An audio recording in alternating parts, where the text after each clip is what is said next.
Hello, thank you for joining us on this conversation about the upcoming vote on Proposition 33. My name is Jeff Landau with Team 805 Real Estate, and I'm gratefully joined by Jennifer Felten, the principal of RE Law, APC. Welcome, Jennifer. Hi, Jeff. Hi, thank you. Just to give everybody a little bit of an introduction to Jennifer, she started in the real estate industry in 1993. She graduated law school in 2006, started her legal career in 2007, and she started up her firm, RE Law, APC, in 2015. She has an expertise in escrow, title, real estate disputes, and also brokerage representation.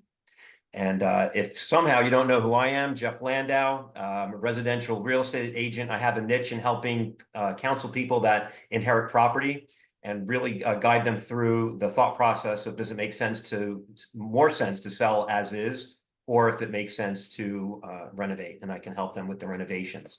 Let's get right to Prop 33. Yes. Near and dear to my heart. I'm going to have some biases, just so everybody knows, just from being a real estate agent, being an entrepreneur, living in a country that's capitalistic, and also owning rental property. So let's just get that out of the way. There's my biases. So let me take it out of my biases and hand it over to Jennifer. So if you could explain to people, what is Prop 33? How could it change California's rent control laws if it's approved by voters? Why should we care? Right.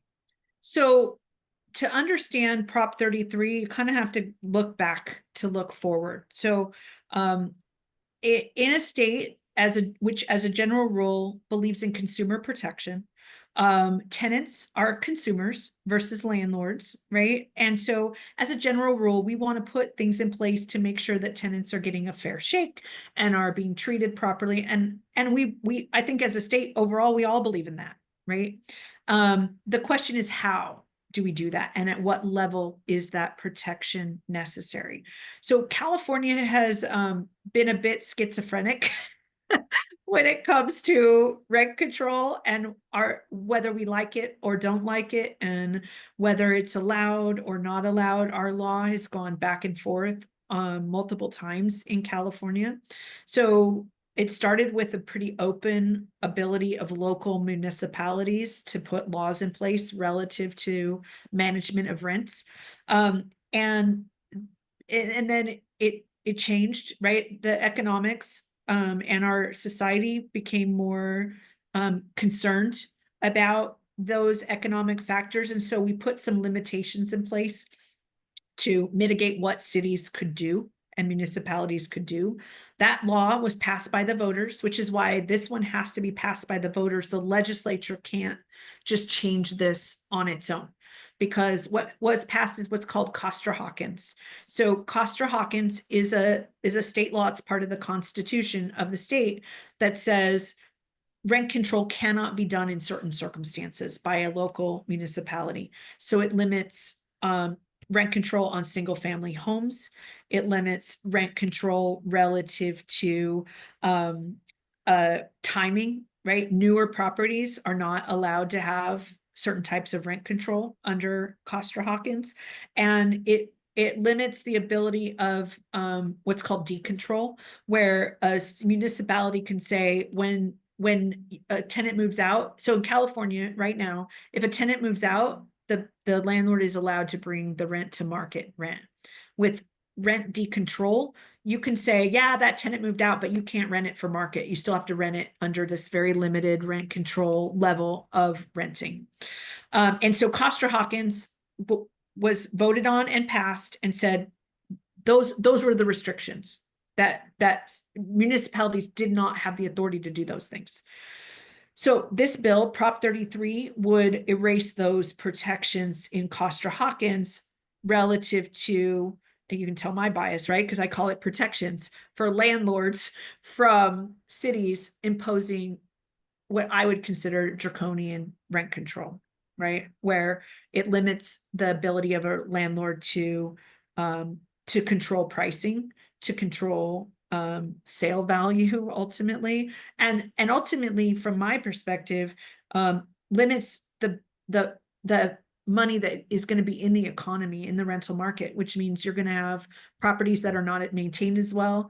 You're going to have, you know, all those different factors that come from limitations. And we see it where in the cities today who have rent control, you can tell a rent controlled property from a non-rent controlled property because of the quality of housing that is available to the public in a rent controlled situation versus a non-rent controlled situation. So this bill would take away the current restrictions on municipalities of what they could and couldn't do. I believe the people who want this have the best of intentions, right? They believe that this will be better for tenants. But when you look at the real world, and where rent control is, the math doesn't support it, right? So the biggest example of rent control is New York, the boroughs. They have very draconian rent control. So I was at the doctor's office today, and on the TV it says New York rents highest they've ever been, right? Today, I literally saw that on. I'm like, really? I thought they had rent control. Right. The reality is rent control doesn't keep rents down. Like certain individuals will benefit from rent control, right? You get the right unit, right?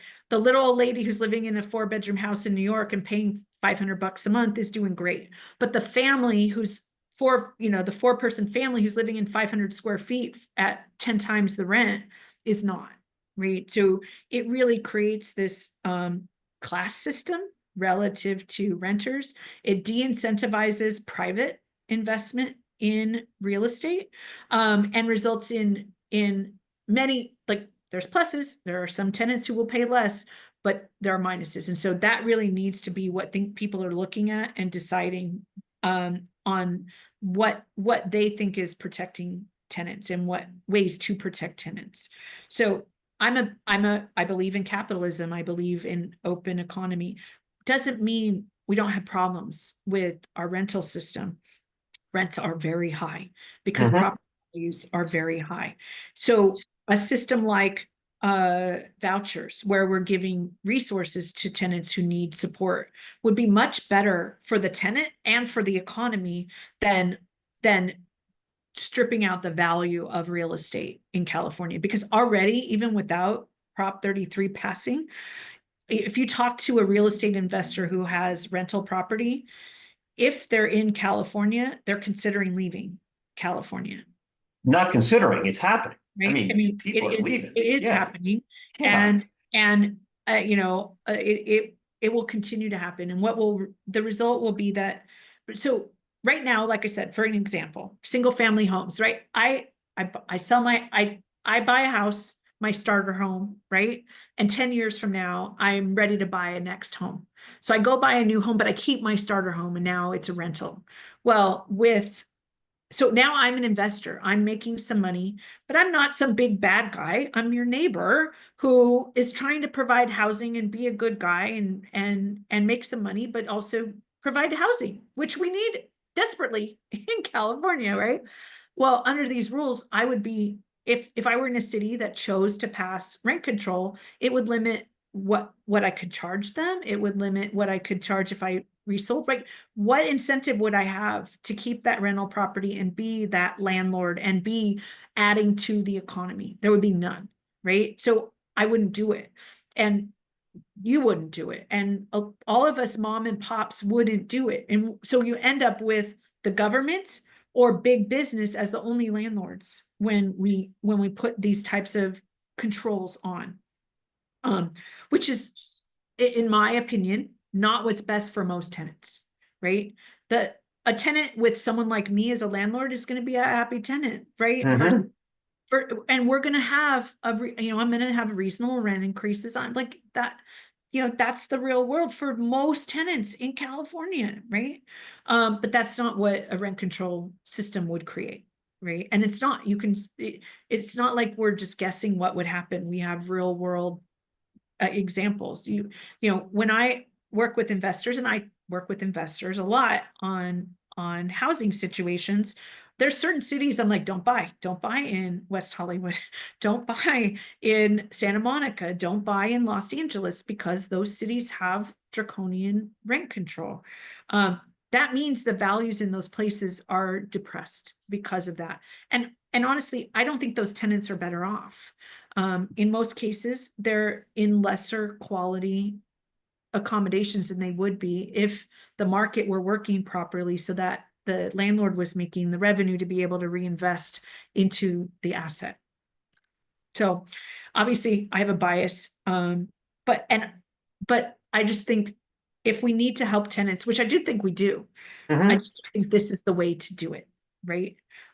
Giving them resources, the money we're going to spend to do this, and the money it's going to drain from the economy could be totally put into a program that would provide resources to manage some of these issues.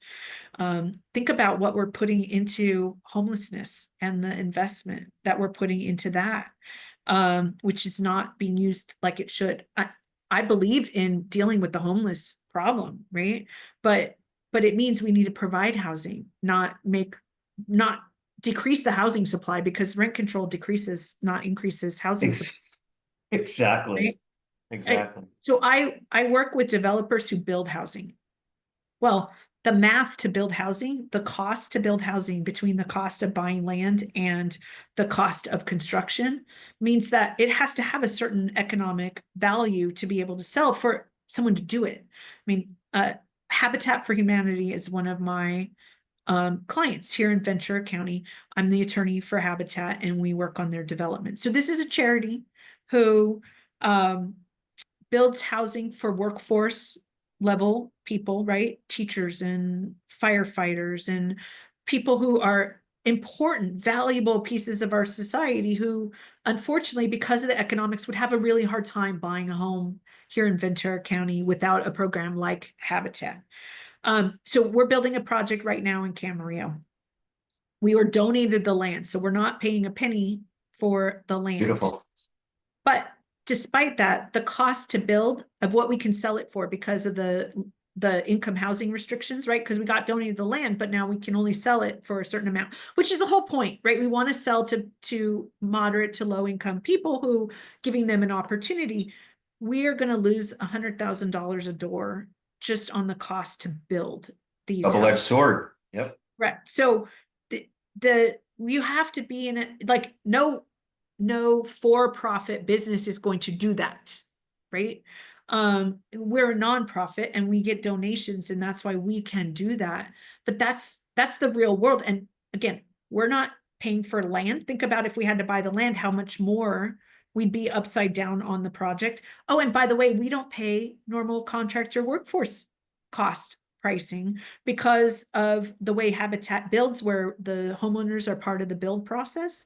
And so if we were at economics, we would probably be able to cover half, right? What we could sell them for would be about half of what it cost us to put them out on the market. That doesn't happen. That means that housing would not exist, right? Exactly. So if you're talking about homelessness, if we don't have economic pieces in place to allow for private industry to do this, you're stuck with the government. And we can see what the government's done so far with the money trying to provide housing. They're not doing a good job with it. So the money's there, right? We have the money, we're giving it out, but we're not using it appropriately. And so trying to solve the housing problem by putting it on the backs of owners and landlords is not going to be the answer. Sort of like what happened during COVID, when tenants didn't need to pay, but landlords did need to pay the mortgage. Correct. It's interesting. There's this rallying cry, like you had mentioned, making the landlord the bad guy, the bad person. Like the rent's too damn high. Is rent high? Yes. Do we have inflation? Yes. Do I have the right to buy a house by the beach because I want to live at the beach? Can I go buy one for something that I can afford? No, I don't live at the beach, but yet I'm going off on a tangent, but and this isn't necessarily for you, maybe I'm just venting, but like, where does that stop? If you control rent, then do you control what housing prices are? And you can't let housing prices go up too much because I have the right to live where I want. That's the challenge. Again, in most cases, the people who are advocating for these things, I think, have the right intention. And they're not wrong to say that housing is unaffordable in California. It's true, right? The statistics bear it out completely that, I mean, I think the last statistic I saw was that based upon the median income, uh, like 15% of people can actually afford to buy in California, to actually, and within the right criteria. That's a problem, right? There is a problem.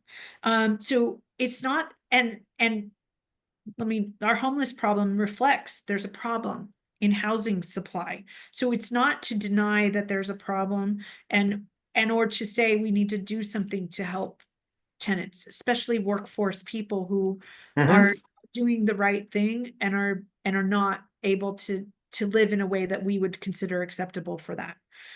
The question is, how do you do it, right? And doing it on the backs of investors is not the answer, in my opinion.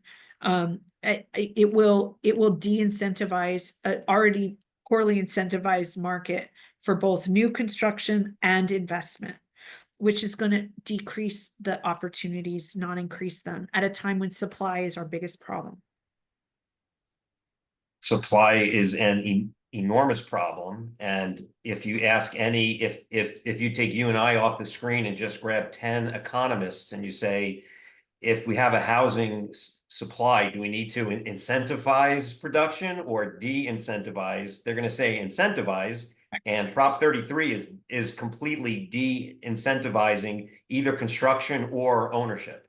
Well, and it specifically for new development, one of the concerns with Prop 33 is the new construction is not subject to rent control in California. There's limitations. Why is that? Even the state rent control, for the first 15 years of the life of a property, rent control does not apply to a project. Why? Because we want people to build and be able to make money, because they have to, in order to invest and do what it takes to build housing supply. Prop 33 would take that protection away. So you could Yep. have rent control on a brand newly built project. Well, that means no one builds, right? I mean, that's what you're talking about. So we, even Newsom is understands that to get people to invest there, investors need to make money, right? They're not going to invest at a loss. That's just the real world. So again, it doesn't mean there's not a problem.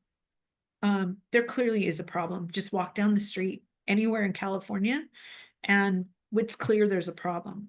But we need to be looking at it in a different way to solve it, besides putting another layer of restrictions on the people who are trying to be housing supply providers. Thank you.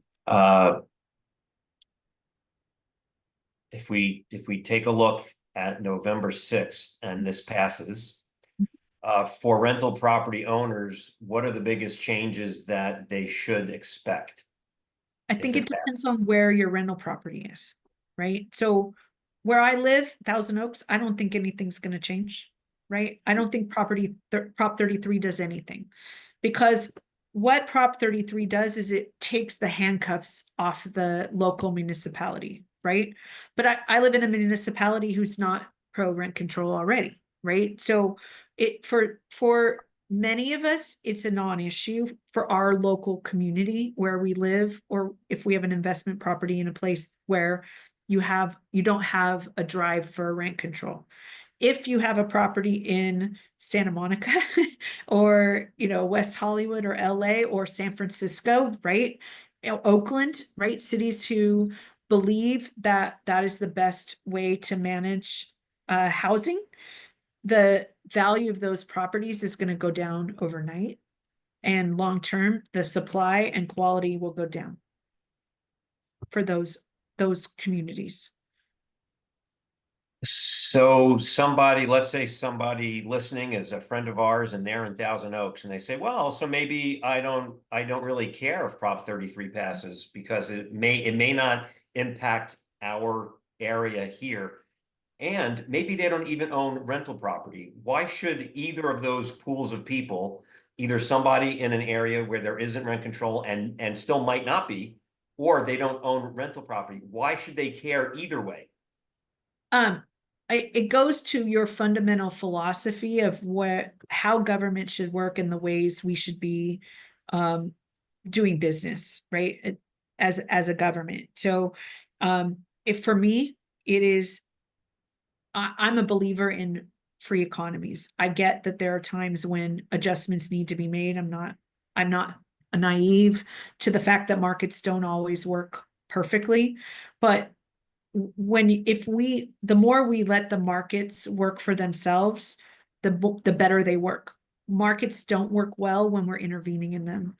And so that that fundamental, it if it's even if it's not in your city, it is going to affect the market all the way around. Because so if I'm an investor and now I know I'm not going to buy in any city that has rent control. Well, what does that mean for the cost of housing in cities, rental properties, right? If I'm an investor now, is a rental property in Thousand Oaks is going to cost more because it's a better investment than a rental Wow. property in LA. So more people are going to buy rental property in the places where they're not worried about Wow.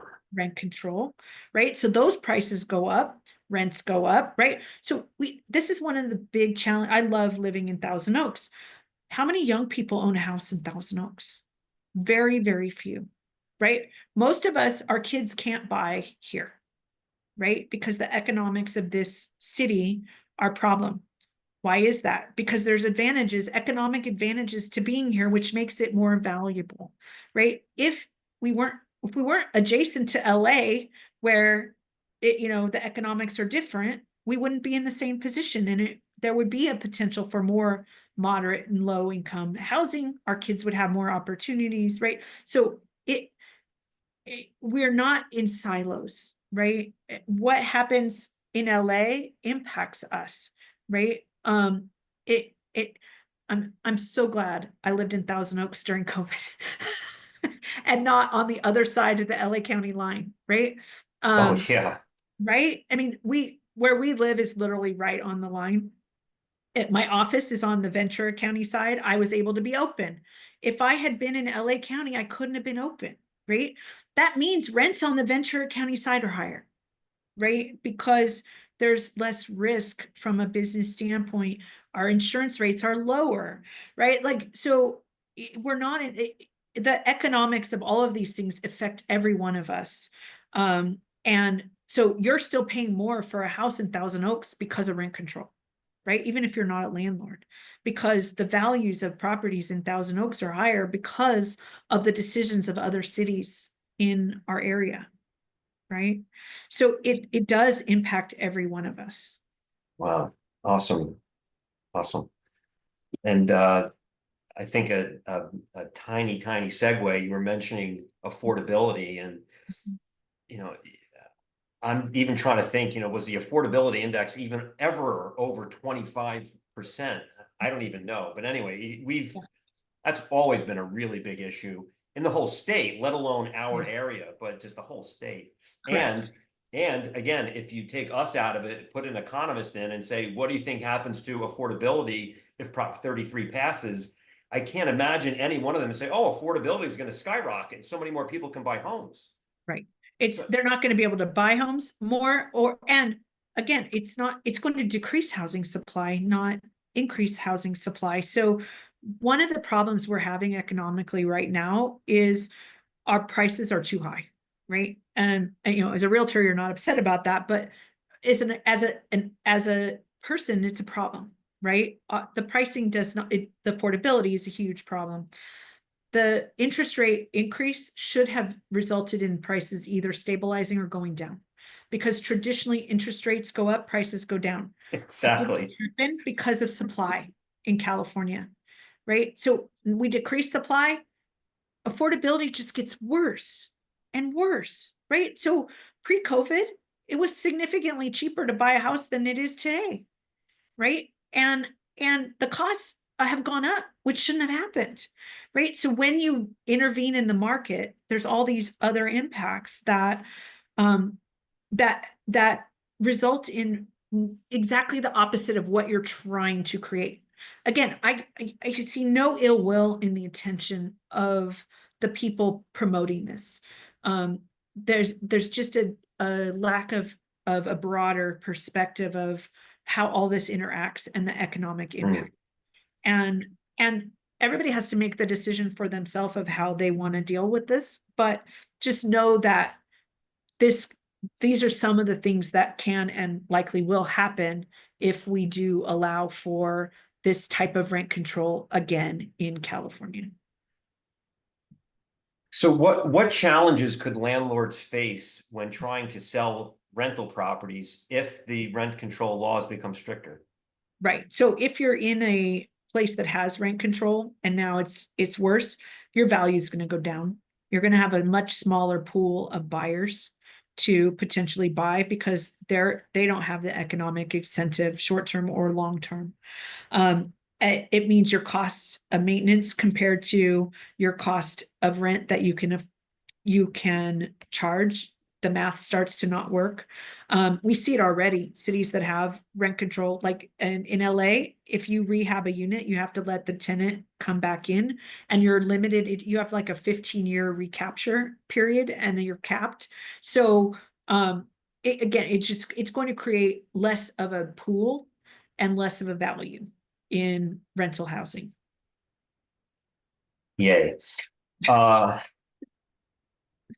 I think maybe the last question, because again, we could talk about this for probably hours.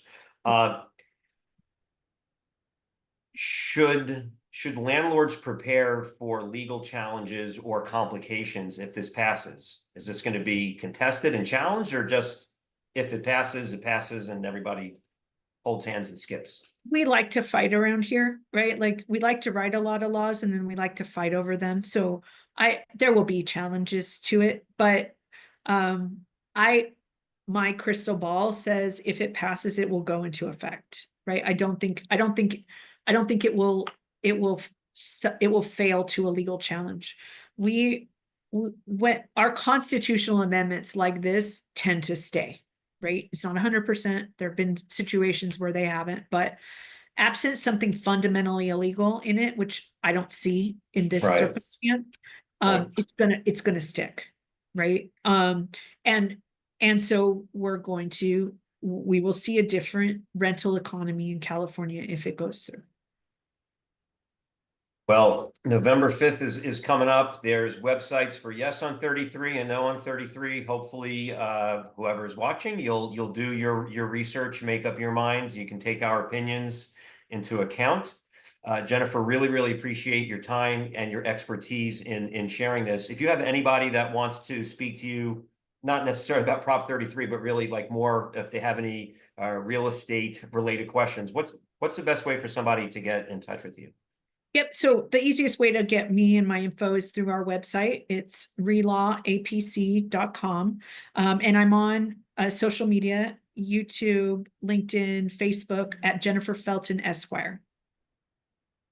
Thank you again. Thank you everybody for watching, and get out and vote. Whichever way you want to vote, get out and vote. All Thank good. you, Jennifer. All Okay. right.